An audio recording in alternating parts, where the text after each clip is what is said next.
find it difficult to focus on your customers and even your own employees as you're juggling numerous vendors? Do you have more meetings with vendors than you can count? And do their reports filled with technical jargon make you feel clueless and frustrated? Such is the story of Nathan. Being at a car dealership, he's concerned about his store's digital marketing presence and invests most of his time dealing with vendors to promote his business and gain more sales and market share. Nathan is busy handling reports and reviewing them, not knowing what is happening on the advertising front and about his true ROI. Poor Nathan is worried but can't figure out a solution until he found BZ Consultants Group. BZ Consultants stepped in and was able to take the digital marketing vendor burden off Nathan's plate, giving him peace of mind that the best interest of the dealer was always top of mind.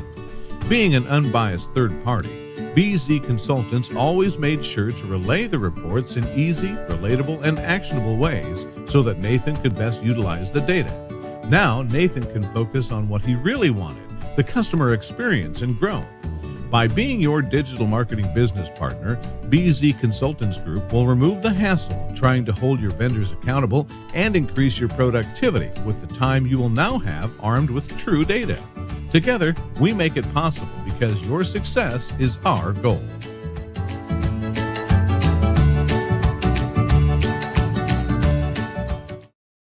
Well, hello, everyone. Welcome into the Furniss Fast Lanes, the Facts Not Feelings, Furniss Fast Lane. And Dan, we're going to make it through this, I'm sure, but we may ruffle some feathers as we go through this, I'm pretty sure at this point.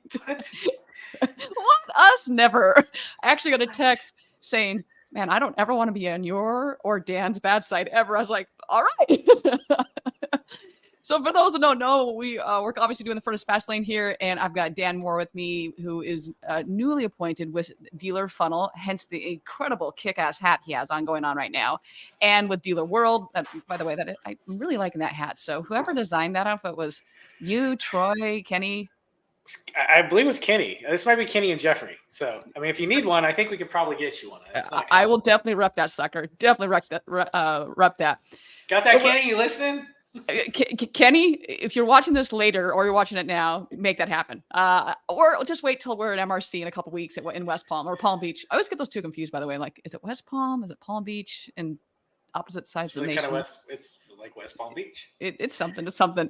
But before we jump into this awesome takeaway here, we got a lot of people here coming in here. Larry, hello to you, good sir, good friend, good to see you. We've got Robert. And yes, let's freaking go right now. And that was very difficult for me to censor that. I'll be honest. And we got Peter, as always. Peter, thank you so much for your support all the time. Love all of your support you're giving me. I super appreciate it. And good afternoon to you. And yeah, it's good. That was actually me talking there. But this one I just throw up here. Peter is looking forward to this one. And Peter, you should be. And it's not just because of me. It's because of the gentleman next to me who's just an incredible human being. And we've got a great topic today that I think has struck a chord with a lot of people based on the comments I'm getting back. And Diane, good to see you. Yes, very excellent topic. And so many F words. Yeah, that kind of flows with me though. And Jordan Cox, you're on time, Jordan. Congratulations. You're not going to make anybody late today. So great job on that one. And we've got Mark Ferguson saying, I've got an extra I can send you, Brooke. Thank you so much. Appreciate it. Coming through. All right, Dan, let's jump right into this. We had a great episode. We were talking all about, more or less, as it says up here, is how to spake fake experts. And it seems, like I said, this has kind of struck a chord with people. I'm guessing because it's a pretty rapid problem we've got going on here. So from the show, what was one of your main takeaways? It's funny. I rewatched it this week and I was like, man, talk about dancing a fine line. I think Ortega was even commenting. He's like, how you guys pulled that one off? I'm like, it's always dancing with the devil, baby. Listen, the funny thing about all of it is the biggest takeaway is transparency. Like, why do we got to play games? It's a pretty simple thing at the end of the day. If more people would just focus on giving instead of getting, they would win more. And you wouldn't be, in the crosshairs, more or less. When you get greedy and you get stupid, someone's going to find you out. I mean, I'm sorry. It just is what it is. It's just a matter of time. You can tell by the way we were talking, like you're going to get called out at some point. I guarantee you. I've been called out. I don't mind. Call away. I'll answer. I mean, I think that's the other difference too. Is it's one thing to duck and dive. It's another thing to just take it head on. Yes, little bot. We definitely have, and it's not just our industry. I know this happens in all industries. Obviously, this podcast and the show is about the automotive industry and moving it forward. But there is definitely a lot of bobbing and weaving. And I always have to preface like, hey, yeah, do I have a platform? Am I considered a talking head? Yeah, I am. So you don't have to believe everything I say. You should fact check anything that I say. Like I definitely do my homework. I also have the intent that the whole thing is to help other people, and I don't really care who someone uses. So it doesn't matter to me. Like when we were talking, like asking those critical questions are so key, and understanding, have I done my homework to know if this talking head or this guru or master or whatever the hell they're calling themselves or dubbing themselves, do they really know what they're talking about, or are they getting paid to say that? Like what have you done to understand the whole reason of why they're saying them? I think you said their agenda. Now their agenda could be a really good agenda, and the other agenda could be like, hey, I just doing it because I'm getting paid. So there's a lot to unpack on this whole conversation here, and we've got Robert saying. I feel like you just said pay to play, but I mean I'm not going to say that, pay to play. What?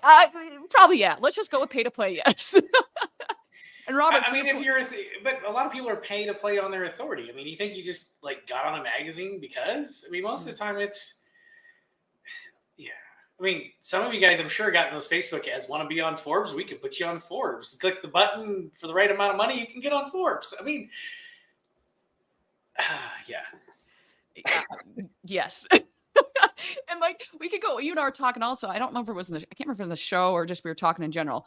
But the whole pay to play extravaganza, like that is a very, very real thing. And so when someone has those credentials, are they legitimate? Or did you get asked to speak or get asked to be doing on a magazine or whatever it may be, purely based on your talent and based on everything that you're currently doing? It's a big thing. And I like, good afternoon to you, Jamie, real quickly. Peter, Talking Heads it's a very great band. Very great band. That's the probably only Talking Heads you want to have. So I'll second that one. We got Robert saying we need to believe everything. We need to believe everything you say, Brooke. Okay. You're putting me a little bit on a pedestal there, but I will do my best to always be as transparent. I think you all know this as possible. And does that mean I'm going to be wrong? Yeah, hell yes, I will be wrong. And then I will say, that is on me. Let me resolve that. I mean, even stuff that you're putting out right now, like it may be outdated in 24 hours. So it may have been right. And then it's not necessarily anymore. We got Paul saying there's no substitute for expertise. Amen to that, Paul. Amen. And then Forbes, another F word. Hey, Brian, we'll use the other one, free. I can hit those F words all day long. Free. Oh, and you all know I love my F words, so yes. Well, but I think, listen, I think the other piece that kind of resonates in our conversation was it's getting back to focusing on, do the words meet the action, right? I mean, I say this and I do this. But if I say this and I do exactly what I said, okay, there's merit, there's something there. Expertise, I think what a lot of people miss in the word expert too is humility. Mm-hmm. Because you can be an expert and get it wrong. You can be an expert and it changes. Something evolves. So you can ride or die that line, fall on the sword, or you can be like, hey, when I said this, this is what it was. Thank you, GA4. Now I had to say this now, right? Like, that's going to change every 2 seconds anyways. Correct. That's why I was like, people are making finite statements. I'm like, that's not coming out of my mouth because I know we're going to go hard right. 3, 2, 1. That's left. That's right. Dude, that's Friday. It was a late night. Like, I was struggling this morning a little bit, so I don't know my left and the right. So I'm like, okay, yeah, this is left. Here we go. But it's so true. I mean, even like I was going back and looking at, I had done a chat GPT at that point. I think it was still 3, a whole episode on it and like a how-to. I mean, while some of it still pertains to what is real, but so much of it's not, it's so outdated. And so it's like, if you were to draw a line in the sand and say, this is the end all be all, well, all you're doing is setting yourself up for failure. And at some point, someone come back and say, yeah, you know what you said? That's not true anymore. Or hell, I mean, even something as simple as I remember we would preach all the time. And Brian, I think you and I talked about this as well, is when you film anything, you're going to film it like this, right? And now everything's vertical. Now, if I were to die on that hill and say, "Oh, you got to always do it horizontal," I was like, "No, now the trend is go vertical." It changes really quickly. And we got even Kevin's bringing up a good point. This is what I love about Kevin Fry. Yes, he does give. He gives the industry. Now, what separates Kevin from a lot of people too is Kevin says, "Listen, these are the mistakes we made. We tried this and it didn't work." Kevin's openly said, "Hey, we went hard to the paint. Didn't pan out so well. We made adjustments. We went this way." Again, there are different people that deliver different messages that are real world experience, trial tribulation, because nothing's perfect. You're going to have adjustments or mistakes, or learning lessons, whatever you want to call them. And I think that's the real fruit. And that's probably why, Kevin probably has one of the most packed sessions, is because it's real world. He's giving you information and saying, we did this well. We may have done this not so well. And this is what we took. That's what we need more of. I don't need someone talking at me and giving me a bunch of pie stats and how great, amazing the world is in sunshine and rainbows. What I need is give me application. Tell me what the result was, but tell me how you got there and tell me some of the mistakes, the things that you learned, the humility, right? And again, back to the other point too, is the give, to get. If I give you information, valid information, takeaway, application, meaning not just I give you a bunch of stats and I talk to you, but I give you true takeaways that cost you nothing more than your time. I've given you something. Amen. If I'm just pitching you and trying to be an expert in the pitch, I'm not really giving you anything. It's a different story. So. It is. And to Kevin as well, to go on to this about Kevin, Kevin, we're going to gush about you for a hot second here, is that, so we had him on the show a couple months back, and full out brought the actual reports of how they're doing things. And hey, here's how you do it. I mean, it's not just the actionable items, but he freely is just like, hey, yeah, how about this? How about this? How about this? And how may I help you? And hey, we found that this worked better for us. And here are the stats behind it. Not just, we're just arbitrarily throw a bunch of crap at you and hope that you believe it. Like, it was full hard facts, which, and also like Kevin during, I know for Digital Dealer, he does this, but he always makes sure to bring someone else in, whether it's a dealer or whatever, and to say, hey, this person hasn't spoke before, go to their session. I mean, how many times we get so caught up in we'll go back to the pay to play situation where, hey, well, no, you just got to come to our session. Well, if your buddy's speaking, why would you not want to champion your buddy? Be like, hey, go watch go watch Dan. Like, he's going to rock it. Even if it's at the same time as my session, you're there. You should be there to support one another. You got Jamie saying, I'd rather be called aggressive because I'm honest and straightforward than be called a talking head. Jamie, I can't imagine anyone calling you aggressive. And that's what I love about you. Peter saying pay to play is absolute crap. Talent is not always discoverable in an interview or discovery. We need to see results or where the rubber meets the road. Amen to that. Paul saying, it amazes me that people get to speak at places like NADA that don't scratch the surface or of others may qualify more qualified and get turned out. That is so true. So true, Paul, and Mary. Let's go with that. Yeah, sure. Why not? But it's very true. Like, you've got a lot of time that happens. I would say on the NADA front, though, fundamentally they're doing a much better job. They're trying to rotate through. They're trying not to have the same consistency for a long time. It was the same speakers over and over again. Having worked with NADA for several years now, they definitely are trying to bring in different people to speak, but they're also topic driven too. So you have to be mindful of, if you are trying to get in to speak at an NADA event or something, what is the theme and topic that they're trying to, because they do strategically try to solve on the voice of the dealer.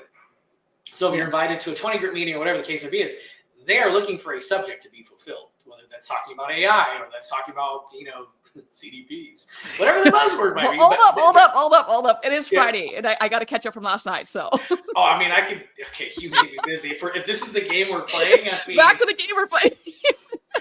But again, just transparency, and I think this is some of the stuff. And what I would tell people, like, sometimes we go on this witch hunt for the whole pay-to-play saga with conferences and so on and so forth.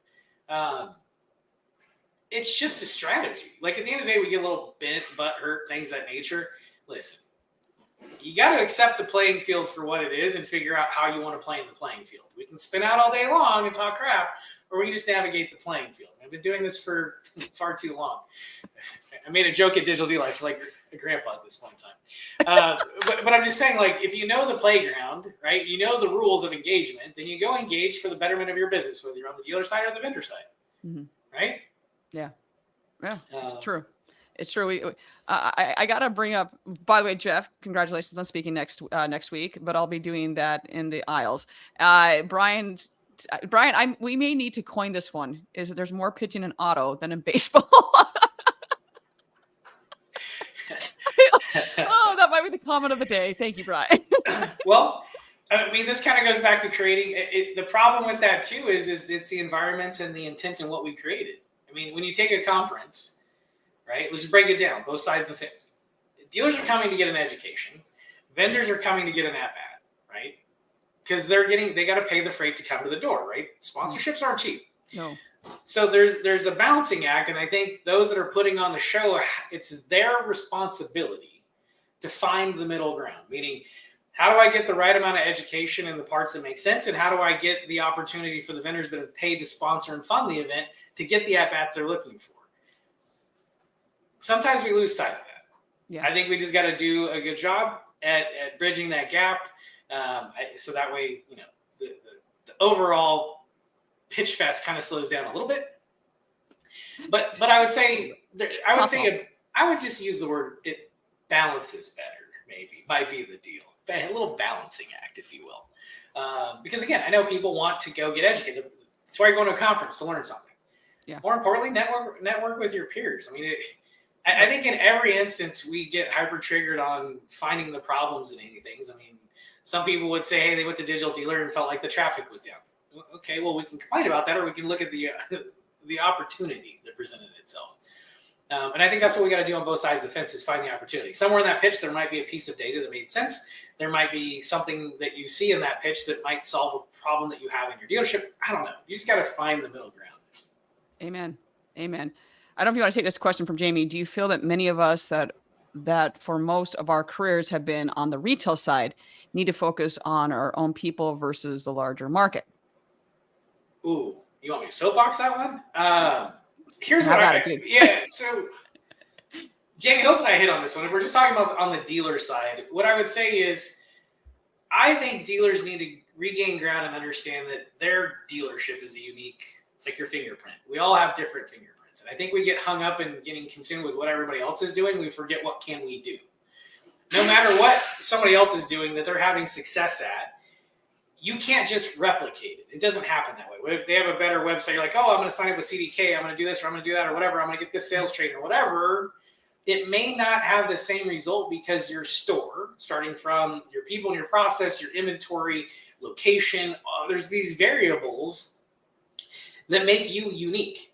So the question becomes focusing on your unique identity. What are the outcomes and things that you want to solve for? Short of selling and servicing more cars, that's outcome. But what are the steps and things that you need to get to get that outcome you're looking for?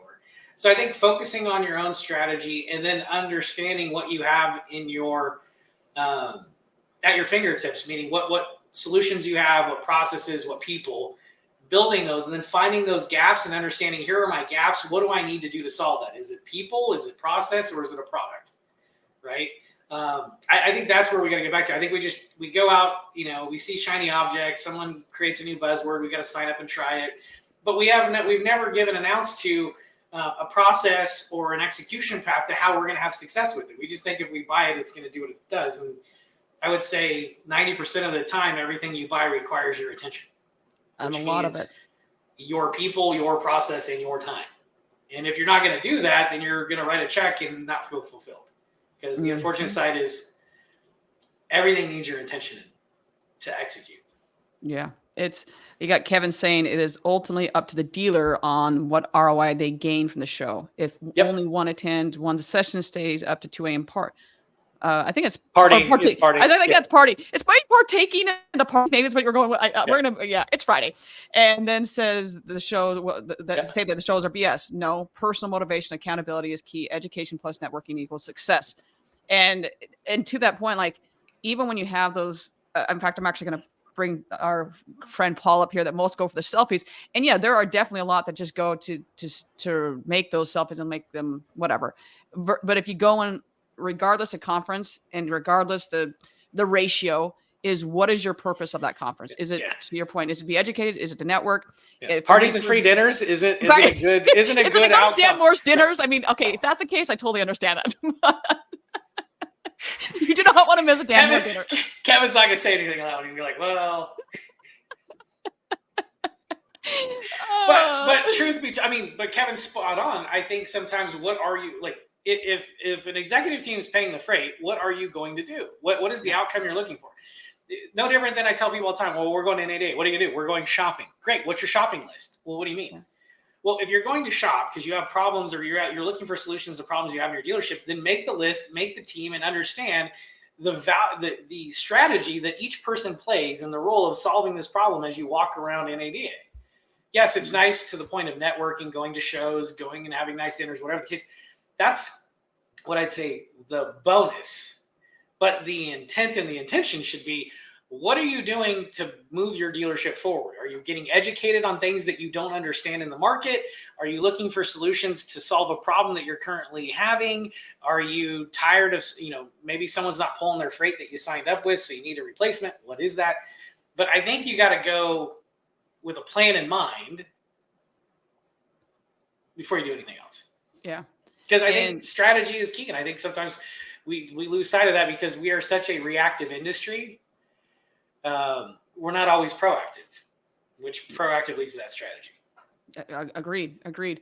And Paul, I know that I know your take on conferences. So I totally understand it. And so I love the innovative game change. Pretty much all these never before and the best thing. And Paul, even I don't need to go to a conference to hear about the latest and greatest or the proclaimed latest and greatest. Paul, like you, as I know, you're getting pitched probably 20 products a week. Easily. So vetting those, and it's like, as soon as I hear it's the greatest thing ever, I was like, yeah, no, it's not. And like at this point, there's not a lot of things that are going to be like, oh my God, this is the most amazing thing ever. I've never seen anything like it.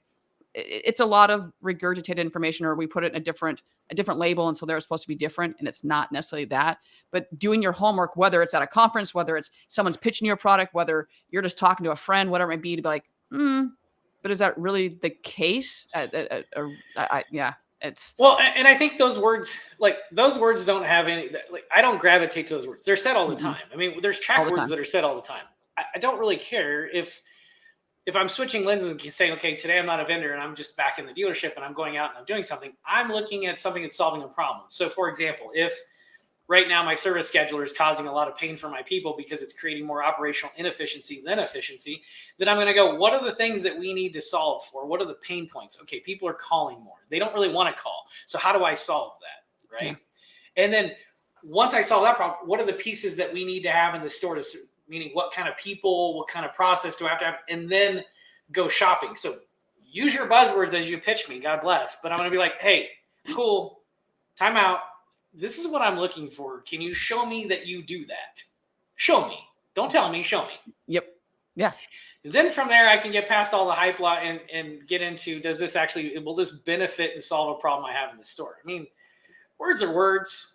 Everybody, for the most part, has the same, tracks to some extent. There's only so many different ways you can slice the pie. Mm-hmm. So, unfortunately, CDPs and attribution and GA4 and I don't know, pick some other crazy word mongering, fear word you can use that, oh my God, this guy's falling. If you don't do this, you're going to die. AI. Come on. But Paul, to your point, he says, I think that anyone that has experience can recognize in 2 sentences whether or not someone brings value. I will say to that, yes, but also, do they have the time to take and to analyze everything? And that's what I find a lot is there's like, hey, we're not really sure, or they were sold on a bill of goods that looked really awesome and they said all the right things. But until you actually pull the curtain back and show them the wizard, be like, oh shit, this isn't actually all it's cracked up to be. Or you see later on, there was a company that, did actually have a great service, but the way they treated my clients, I was like, not going to happen. So there's so many ways to go with what Paul is saying here.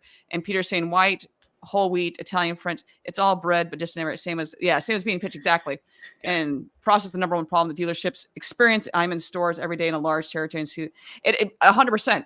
That also goes back to one of the things that you had talked about in the show was about strategy and tactics. So I don't know if you want to expand on that a little bit. Well, come on, don't throw me lobs.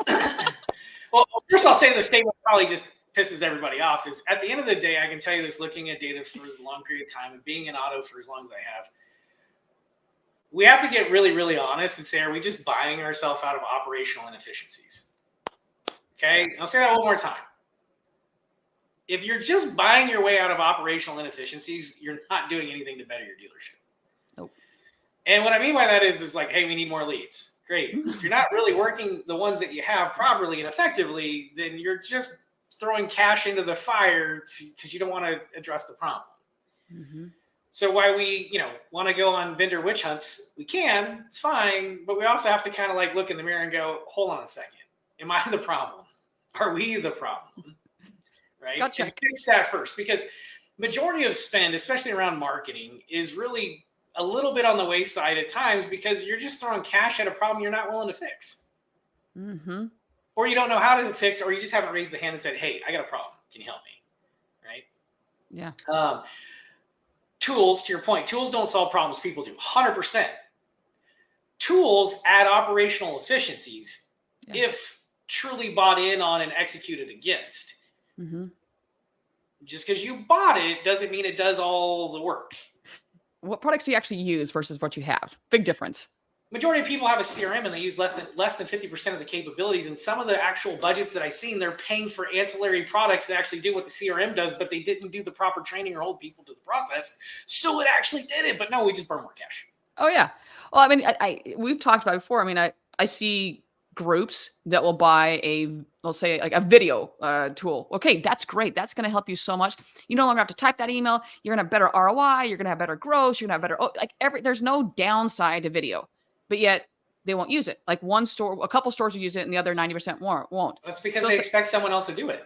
Yes. And it's like, well, then why are you even paying for that tool? Like, yes, it is a great tool and it may be the greatest thing ever and may be the best thing to have streamline everything. But if you're not going to use it, it's a pile of shit. Like there's nothing you can, like, why do you even have it? Like stop using it. And that's for anything. Like go back to CRM. Like we all know that we use like this much of the CRM. Like, correct.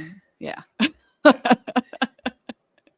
There's always a challenge in the space. And I just say, you're buying a solution to solve a problem, not buying a solution to just ignore a problem. Yes. And it is difficult. I mean, we're obviously in an industry that egos can get rather large at times. So to be able to like look internally and say, well, hey, is it me? Is it my team? I mean, if it's my team that it falls back on me of why this is not working and not producing or whatever it may be, but instead you're like, I'm just going to buy something else and that will fix the problem. No, if it didn't fix the problem the first 10 times, why is it going to fix it the 11th time? It's not going to do it. Right. And yeah, so I mean, going back to the whole, spotting experts and all that, I mean, that's a big part of it is that when you're looking at your business strategy and identifying the actual gaps, and then rather than being distracted by the rest of the audience, but also know that, okay, before I ever put a button on my website, before I do anything, have I thought through the other portions of it, of the process and people? Will this actually make things better? Have I talked to it? Because how many times we put something on the website, we don't tell sales about it, we don't tell service about it, we don't tell F&I about it. We might even tell the receptionist, and it may actually be really important that the receptionist knows about it. We just throw shit on the website or whatever we're buying. But why are you doing that? Are you working backwards to work forward? Paul, I have not realized. How often do you see the 100,000 paperweight at the entry of the service drive that nobody is using? Or how often they tell you that no one is using their DR tool when you ask them if they are promoting the tool to improve customer experience and save them time, and they look at you with the DR. And Paul, that is like anytime, like going back to 2020, like when it took off, even though it's been around for a while, it took off. That's the first thing I said. I'm like, okay, that's great that you want to do this. Well, it took off because they were forced to because of COVID. Yeah. Yeah. And quite frankly, if that hadn't happened, Carvana would have had more share. Yep. Like if anybody's paying attention to the money game, like Carvana came in as a disruptor because they did one thing.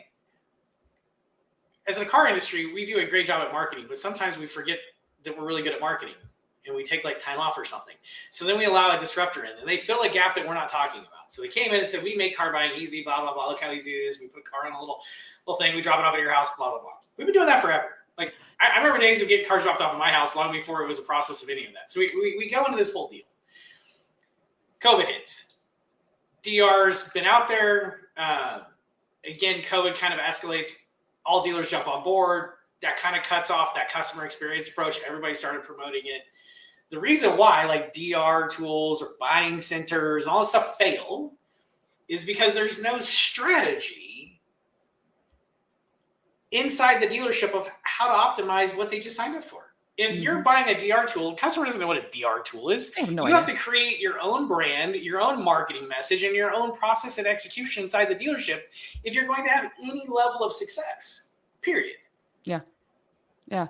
And we get so caught up in these buzzwords or the acronyms because if Hannah and Lisa and I were at a thing last night and we are talking to a gal that has been in the industry for like 6 to 8 months. And she's like, I literally just have to keep Googling every time someone throws an acronym around because I don't know what it is. I'm like, that's great for you. That's awesome. And that brought me to a story of my older brother this is a while back, but was looking for a car. And he was kind of in between. He goes, I think maybe I'll go with the QX80. I'm like, okay, are you looking for new or CPO? And I go, if you're a CPO, I mean, you could probably go with an Armada. It's going to be the same exact thing. You're going to pay a lot less. And he just was like dead silent. Speaking of dead deer in the headline, he's like, what the hell's a CPO? I go, certified pre-owned?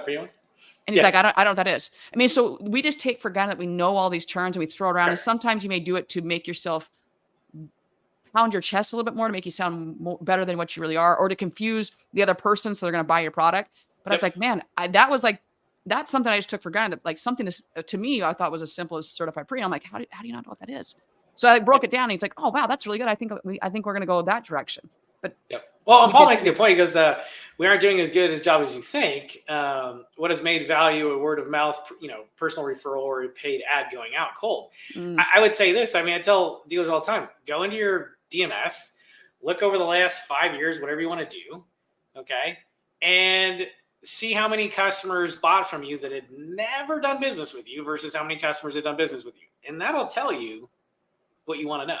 And then you start thinking about your marketing in a different manner of how do I, a little bit of Gary Vaynerchuk, right?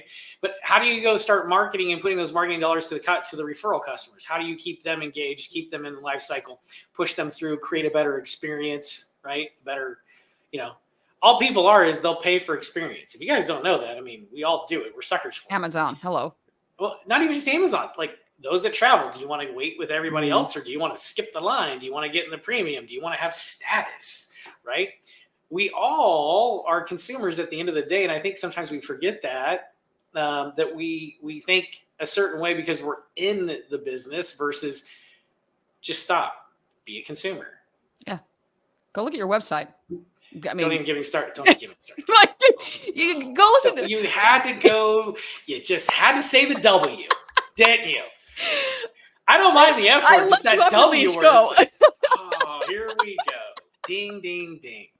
Hold up. We're bringing here. Oh my God. But I mean, I start losing my mind at the simple one of this is like in every CRM I see website lead. My website is the highest lead travel. I'm like. In Vin, they have the 2 week to ask button. That's kind of what I think of the website lead bucket. It's 2 week to ask. Somewhere between technology, we lost our ability to take an ADF lead and go, it didn't cut. Yes, it came to our virtual dealership, but it converted because it came from paid search, autotradercars.com, pick your poison, whatever the case may be. But come on. Can we just do a little bit better in tech? Just a smidge. Can we just a smidge? First off, can we get rid of ADF? Like the one that's not even legal with GLBA, but I'm like, can we just get rid of ADF, please, for the love of God? Like, it's so archaic, and heaven forbid I have an email address that's like super fragilistic. I can't even say the word. xplodocious@gmail.com. It's not going to come through because it cuts it off, and then all the other information that gets cut off because we're using a super archaic platform. Yeah. Well, it drives me nuts. It's like we have all these tools out there that do attribution. Like at the end of the day, the CRM should really be the attribution tool. Much like it could, some people will disagree with this word that comes out. It could be the CDP if it was built right. If it was built right. I think in my mind. Don't crucify me. Don't crucify me. Just logic, okay, guys? I'm just saying logic. It could be. And in my mind, and I agree with that, and I've had multiple discussions about this, is that CDPs are what CRMs were supposed to be, or how they could be utilized, but we use so little of it. How they are. CDP's been around for a long time. It's not a new word. It lives in non-automotive. Yeah. Most platforms out there, like a Salesforce, is a full-blown, if you really invest a ton of money into it. You don't get it out of the box, but you invest a ton of money. It truly is. Because, Camping World has built it out pretty amazing to where, I went on Twitter and put them on blast, and then I got a call from the store, and it's like, so I got this note to call you. You're upset and you've been posting on Twitter. And I'm like, well, shit. And so I said, listen, we're all in tech. I'm in tech side, so I got to ask, like, you guys use Salesforce, if I'm not mistaken. How did you know that? I'm like, listen. So what happened? Our corporate scans social, drops it in, puts a task in, these things happen. I'm like, okay. So again, properly use. Don't tease me, Paul, with using logic. Yeah, I know that's a funny. We don't want to go too crazy here, Paul. I know. Oh, and Kenny is here. Kenny, welcome. He's already dropping the hit right there. That's right. Medication. Not just archaic. Well, Kenny, and you know that I'm going to grill anybody when it comes to GLBA stuff, and so I'm like, all of these companies out there that claim that they're making the dealership website 100% GLB compliant. I was like, you're full of shit. No, you're not. You're not at all. Like, because of the ADF portion, you're not monitoring it. I've actually been told by one of the companies that was not the responsibility, that falls on the dealer. I go, but you're claiming that you're making everybody 100% compliant, right? Well, yeah. I go, well, you're not then. So there's not a dealer other than maybe DG because they use Salesforce, that they've actually got the API that comes through. No store is going to be 100% compliant. And we continue to go around and around the circle. I just lost Kenny's comment here. Oh yeah, not just archaic, but sometimes unsecured API, and it's 100% true. Don't be okay. We got Peter on stand. The Michelin star and a restaurant is given 3 stars as it's worth the travel time and distance to go over a 2-star. Yeah. I've solved many customer service issues on Twitter, and I was on Delta and X now. Sorry, I want to be appropriate. It's X. What was that? It's X now. I gotta be. We gotta be appropriate. Jeez, man, make up your mind. I can't call it that. And I happened to get on, and I rarely use Twitter, but we were getting ready to take off, and my bag, it didn't show that it had been on the plane yet. So I start freaking out because I was going to be gone for like a week. I'm like, shit, I need my stuff. And I happened to put something on Twitter, and within me sending the text, it was probably 30 seconds later, if that, I get a note coming to me from Delta saying, hey, Brooke, we're so sorry. What's your bag tag? We'll look at it right now. By the way, thank you for being a platinum member, and we can see it right now. They knew exactly where I was sitting in first class. I just go, now that's customer service right now. Forget the fact that they're changing their entire medallion status, but that I was just like, wow, this is insane. We've got Matt, dealerships were 100% compliant. Right. Dealers want to be 100% compliant until the salesperson sends info from my Gmail or their phone, or they're texting from their phone from an unsecure platform plug, unlike Dealer Funnel. You're on the show, so I can say this, but it's just amazing to me how many times I didn't pitch. Just FYI, I didn't pitch. You're wearing the hat. We got Kenny coming on here. I mean, come on, seriously. I didn't do it. But it drives me bonkers. And then you'll bring it to the owner's attention of like, hey, they're using Gmail or whatever. They can take the entire list with them. It's not compliant. And then they're just like, no, we don't worry about it. I'm like, okay. Please, they could care less about GLBA fines or pennies on the dollars. And lobbyists are trying to make the violators exempt from the law. That's like having a junkie watch the pharmacy. I run over to walk my dog.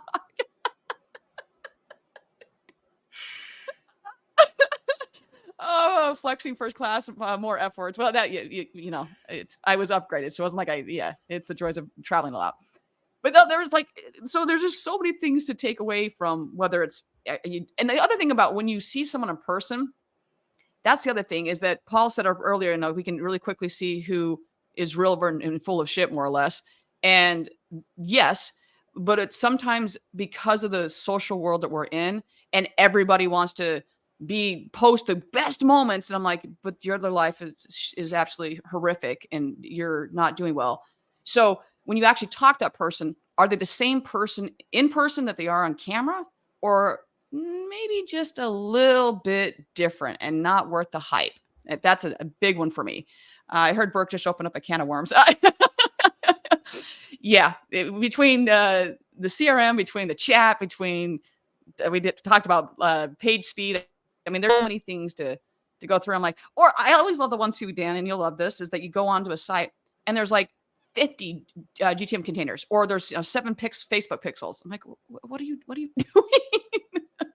Hey, some of it's the good, the bad, and the ugly, right? Like, the unfortunate side is you have those that mandate certain things. So every agency that works at the OEM level can tag out a site.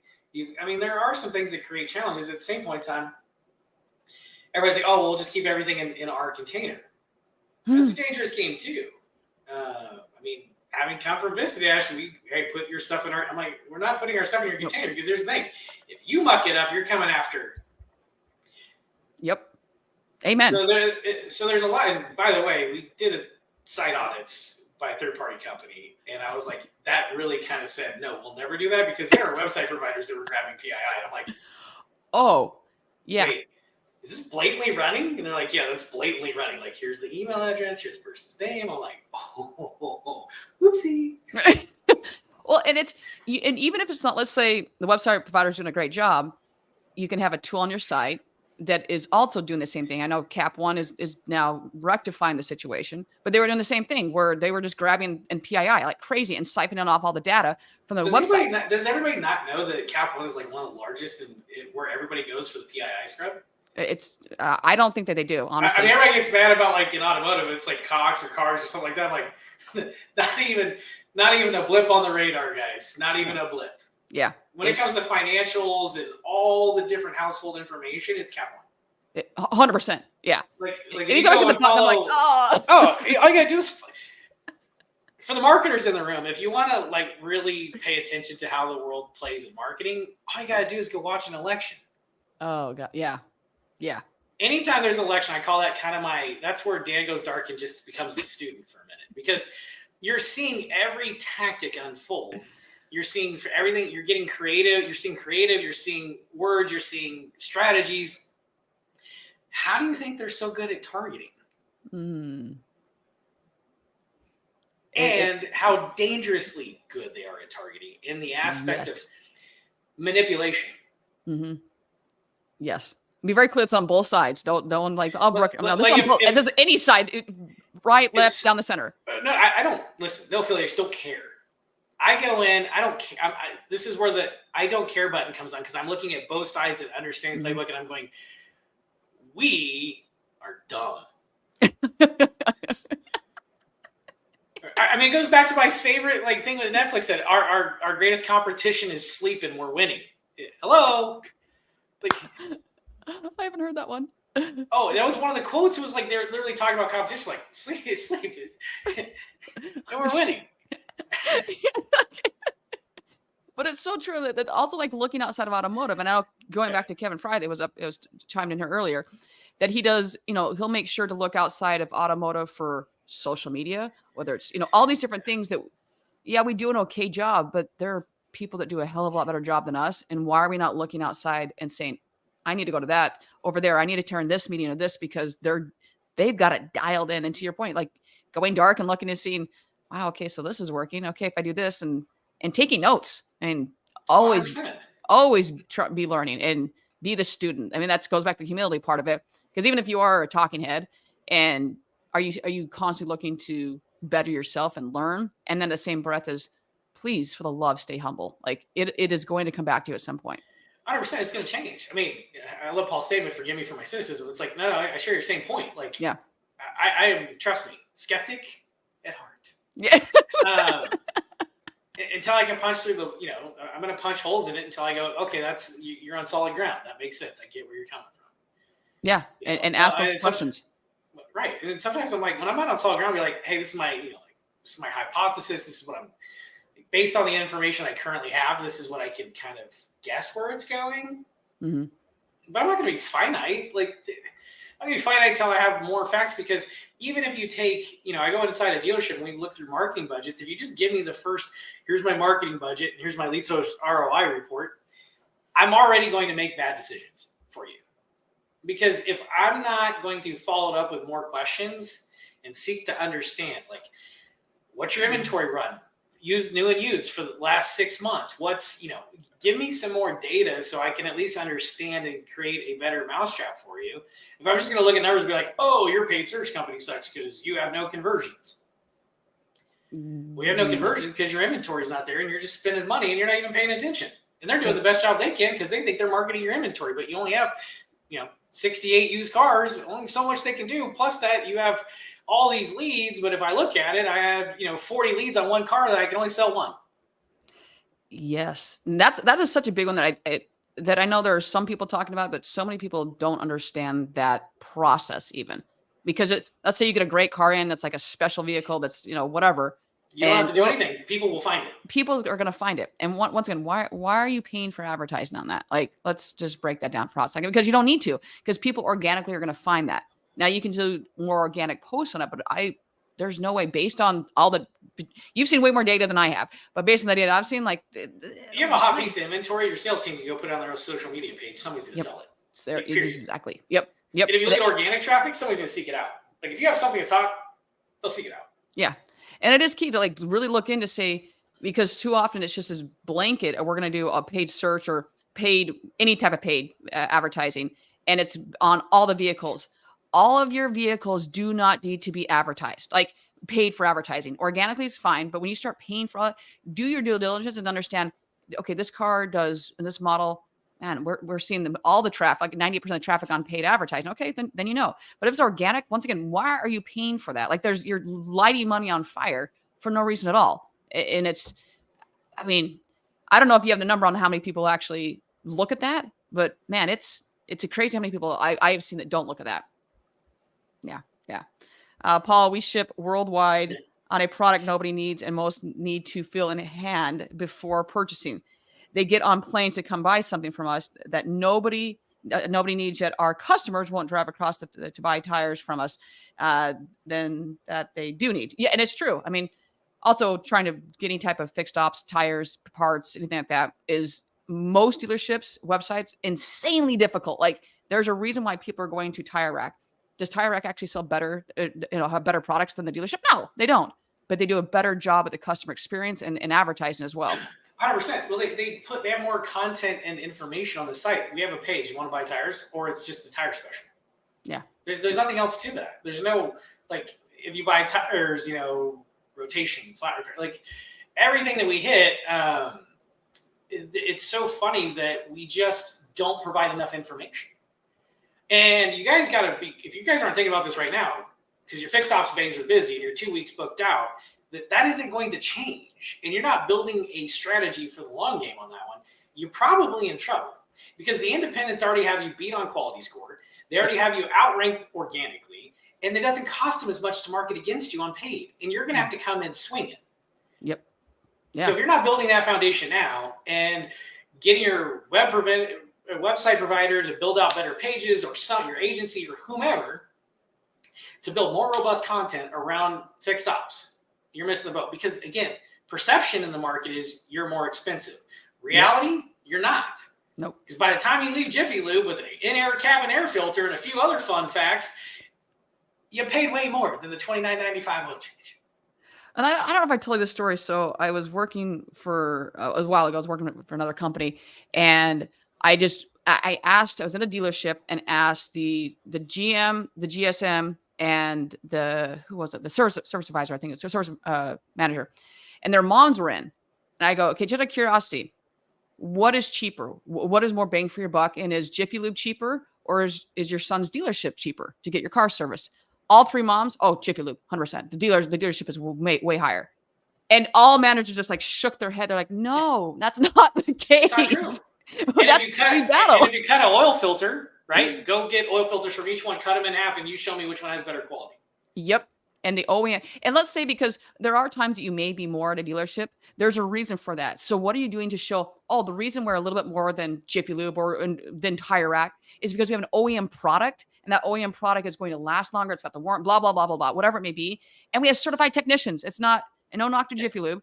It's not some 16-year-old that is just learning how to do stuff out of high school. Like, there's so much advantage. We gotta be better storytellers. At the end of the day, we got to be better storytellers and focus on the content. It's no different than service contracts. If you buy a car today and you don't buy a warranty, you're missing the boat. Like, I'm sorry. I can tell you every TV I bought has a warranty, and I pretty much cashed it in. Washer dryer, have a warranty. Why? Don't want the headache. No. But we don't do anything on our websites to educate the consumer or take blog posts on our websites and create the verses, right? If we're transparent and say the pluses and minuses and be honest, this is why this makes sense, why it doesn't make sense, both sides of it. If you just do the manufacturer warranty versus an extended warranty, if we just put that information out there, we solve a multitude of things. We have more content. It gets optimized. Our follow-up process could be more, I don't know, enticing because we're providing the customer relevant information through their buying decision with, hey, if you ever considered, like most of the customers I work with, they hate extended warranties. They think they're a bunch of BS. I totally get it. I just want to share the reality to what it is, whether you choose to or not. I just want to give you the information. There's no skin in the game for me. Just here's a fair comparison of an extended warranty versus just a traditional warranty. Yeah. Again, if we're thinking about today when interest rates are up and everybody's starting to think more about their pocket, right, Book? Yep. Why wouldn't we say, hey, do you want the burden over your head over the next 3 years, 4 years, 5 years of if something was to happen to your car? Again, there's a lot of electronics in it. Heaven forbid you got to come out of pocket. Yeah. Yeah. And not just put it on a page and hope someone sees it because they're not going to. I'm just saying we've got to do a better job. Do you want to take this question from Joe? Would you agree that the lowest payment drives the same issue and sets an unrealistic expectation perception with that customer? I would say if we're going about it, if we're going to lowest payment or lowest anything, then we haven't done our job of building the value. Meaning, if you have no value, your only option is to go to payment or price because you've got no value. There's no benefit to. You're just a commodity at this point. There's no difference between you and the dealership down the street. So the only difference is who's going to sell the car cheaper. But if I attack it in a much different way and I change my people, my process we provide something different, unique, and better, and we work within the community. I mean, I would take some of my marketing dollars and work within the community. Local businesses. Amen. How do I partner with local businesses to create we need more time because, we're really hungry. We need to think about the car. Great. Here's the keys to the car. Here's a gift card. We support our local businesses. Love for you to go have lunch on us and support our favorite deli down the street. Yep. And come back and think about it. No problem. Right? Yeah. Yeah. They may say no, but at the end of the day, you just said something. We support our community. Yep. And you serve them, they're gonna serve you. Like it's still shocking to me that we don't do more with that. Or if you are doing, why a lot of people do a lot with the community. The problem is they don't talk about it. They say they don't talk about it is the problem. And they don't create synergy. Meaning, how do you create a give and get relationship? I'm giving to them in return. I want to get the opportunities back. Meaning they're going to refer people back to us because we send them business, right? Mm-hmm. Yeah. Yeah. This business, the one reason why no one can destroy the automotive business today is because relationships still matter. Yep. And if you are so take involved the relationship out of it, that's the difference. People buy from people. Mm-hmm. Car secondary. We got to humanize fast and quick and get with the program because the more you shorten the gap, I mean, look at fast food places. They are becoming. They're disembarking from the humanity side of things. Basically, I don't need to talk to Betty at the counter because she's slow and she irritates me. And so I can just go to the machine, punch in, get a couple bean burritos and move out the door. Right. Yeah. Yeah. Yeah. Yes. I mean that you see these self-checkouts have gotten so they've taken over the stores now, like any grocery store, wherever you go, everything like Panera, we've got a Panera near us, like most people do, I'm sure. And, they've taken out the drive-through. They don't drive-through anymore. You have to order on the app, at least ours, and then go in and get it. I was like, man, that's where we are right now.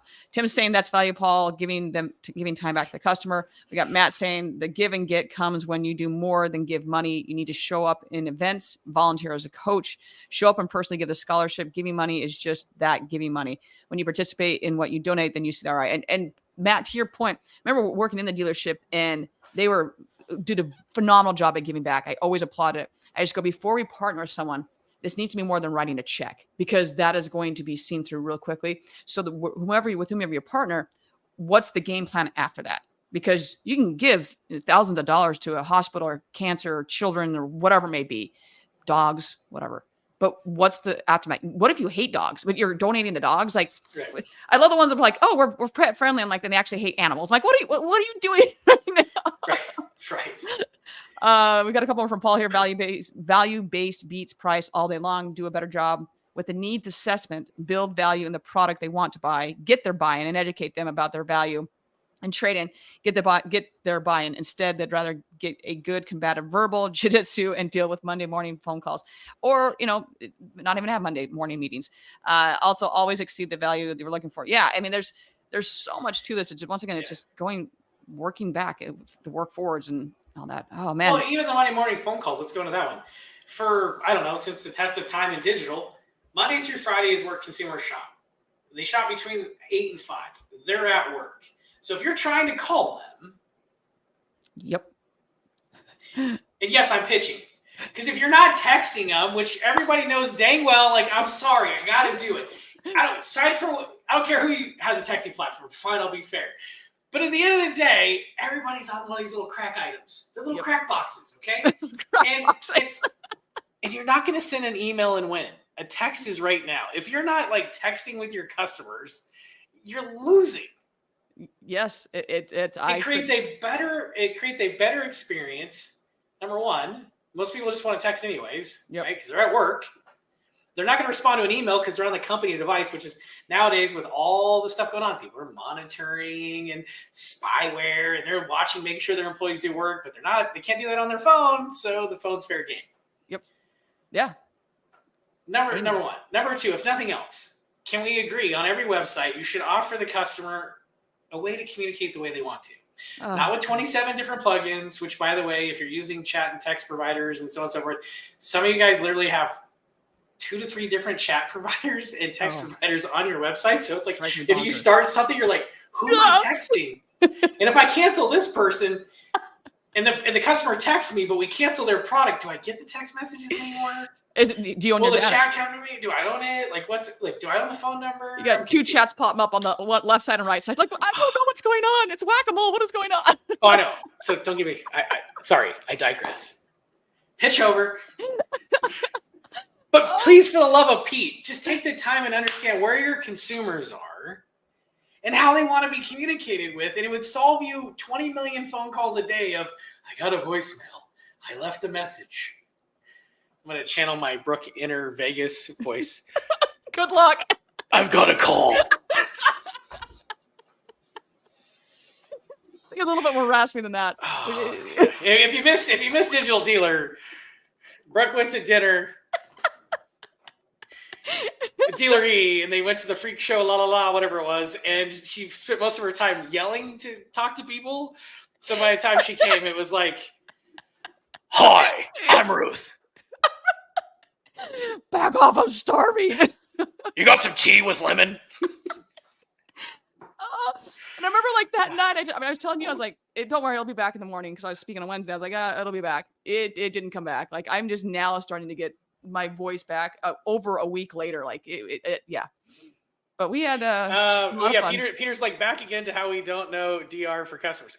Listen, at the end of the day, I think this is where the dealer community has to kind of own the DR, meaning, how are you going to present it to your customer? Does the workflow make sense? Push back on the different providers to create a better mousetrap and a better customer experience.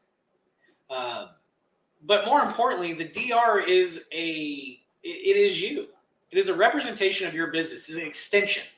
So if it's not, like I said in the beginning, the strategy, what is our goal? If we're going to buy into DR and use it, we got to get past the fundamental buzzwords of it and what we think and perceive and whatever. We got to take what it does and figure out how does that apply to our business and what pieces or things and where we're going to insert it in our business. It doesn't mean you got to eat the whole cake. It just means slice it up in bite-sized pieces and figure out how to create the best experience so you can meet the customer where they're at. Are all customers going to go through the whole DR process? No. Are they going to go through parts of it? Sure. Where's those intersects, and do you have the right mousetrap to catch the customer where they're at to meet them and continue on the experience? I think, but the biggest problem with DR is the unfortunate problem with DR is it's the dealer's problem. Yep. Yeah. It's a piece of tech, but the burden is on the dealer for the process and the execution. Yeah. And the customer experience. Yes. And that is the challenge. Amen. So you've got to work with your DR provider, with your marketing team, your agency, so on, and collectively get all the players in the room and say, this is our process. This is what we're looking to do. How do you create an effective marketing strategy, branding campaign, so on and so forth that aligns? Mr. DR provider, Mrs. DR provider, these are the things that we like. These are the things that we are. Do you have flexibility? Do you not have flexibility? Yeah. Versus Yes, no. buying something. No? Okay, cool. We may have to switch gears and go with a different one. We may just use this much of it. Does that give us a discounted price? Whatever the case may be. But the onus, unfortunately, and the burden is always on the dealer. Mm-hmm. Always. And the dealer thinks, I just bought DR tool, it's done. Not even close. And if you think CDP isn't going to be on you, you're missing the point. And if you think you're only going to get one CDP, you can have 3 CDPs. You down with me? Because you're gonna have to hit a couple different points. Because you're gonna come data. You're gonna have marketing. You're gonna have marketing, customer base.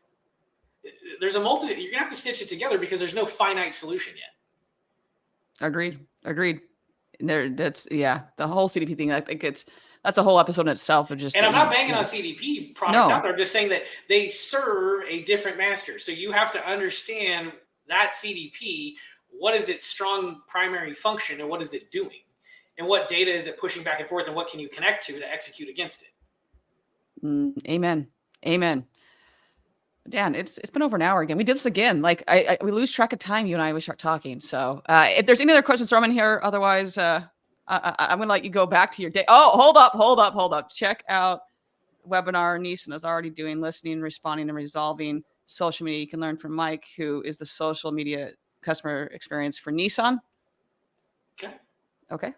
Good to know. And last one from Paul is dealers aren't leveraging it. They are putting it on their websites because the OEM makes them do it. Yep. They missed the boat on what it's in for the customer. Save time. You can practically catch so many Saturday issues in store and getting them to use your tool fully prior to coming in. And how many customers show up on Saturday with stips in their pockets or a co. I don't know what ACO is. In 2 seconds, you can more or less like, and to your point, Paul, is that we're doing something and not thinking the end in mind. And that drives me bonkers. Like that's, yes, the OEM enforced. I mean, I have clients that have been forced off of their tool because they go to another one because of the OEM. And I understand that happens and we're putting stuff on because it's co-opable or OEM making us or whatever, or will not give us cars if we don't do it.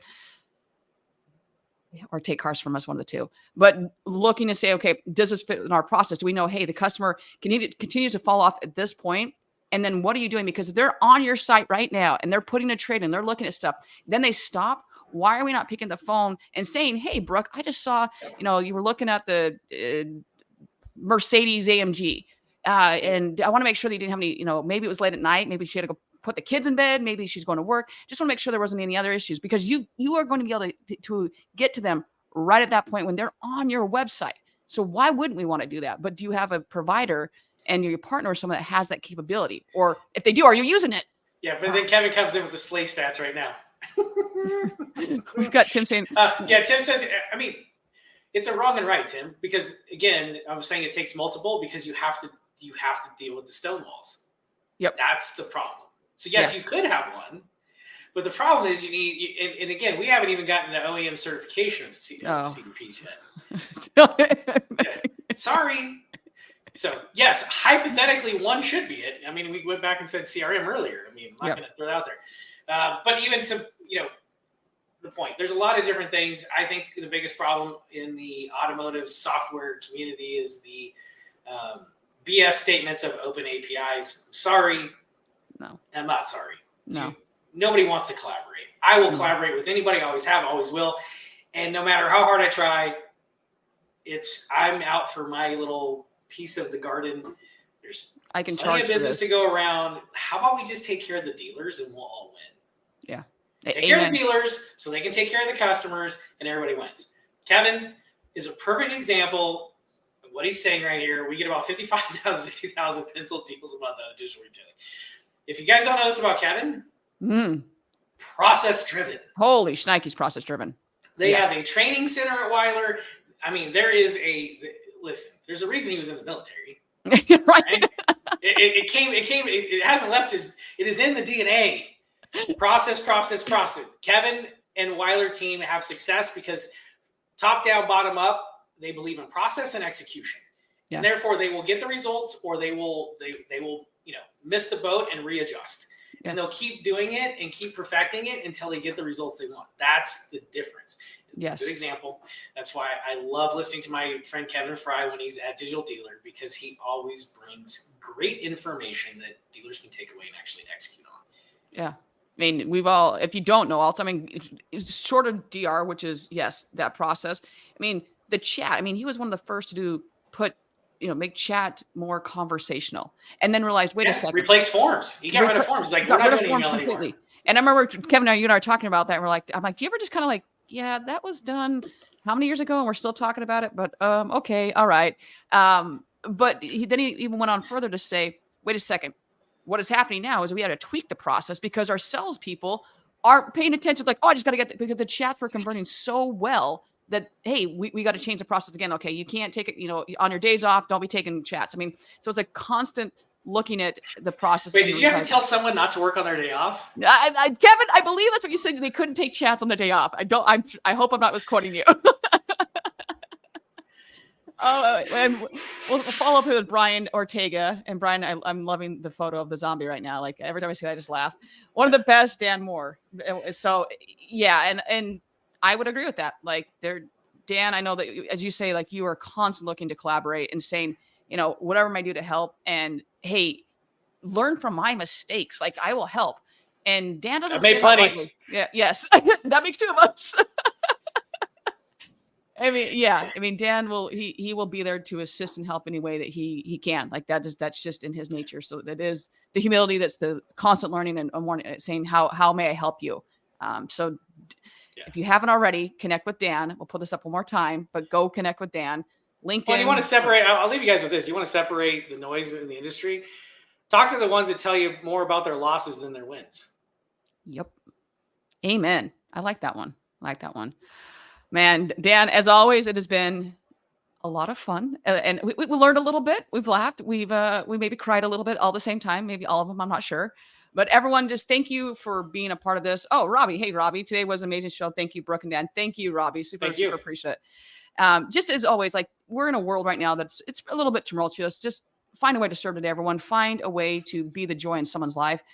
Serving of it can be so simple. I mean, sometimes we think that's got to be this grand gesture when it can be a kind smile. It can be, hey, I'm going to open the door for you. Hey, whatever. You just find a way to serve today, everyone. And thank you so much for being a part of Dan. Thank you. Thank you so much for being here, as always. Always a pleasure. Always support you. You're doing great stuff. Thank you, sir. Thank you for the same way. And with that, everyone, we're going to get out of here. Have a wonderful rest of your day and end of month. And with that, everyone, we'll see everybody next week.